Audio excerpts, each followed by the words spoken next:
Sunday সকালবেলা আমি মাছ বাজারে চলে এসেছি। এখান থেকে মাছ নেব বলে। ভাটপাড়া বাজার, অবশ্য বাজারটার নামটা বলে দিই, ভাটপাড়ার বাজার এটা। শুনেছি এই বাজারটা একটু হলেও সব কিছু জিনিসের দাম একটু সস্তা।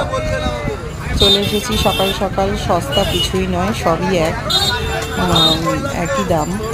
মাথা দিয়ে কাতলা মাছ হচ্ছে 300 টাকা, আর মাথা ছাড়া হচ্ছে 350 টাকা।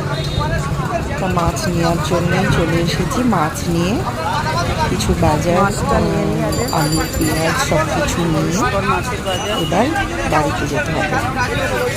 তারপর রান্নার ব্যাপার আছে, তো এগুলোকে আবার রান্না করার ব্যাপার আছে। সানডে পানি একটু দেরি হয়ে যায়, এইগুলো করতে হয়, একটু দেরি তো হয় রান্না করতে গিয়ে। প্রচণ্ড গরম। যাক, সবার সানডে খুব ভালো কাটে।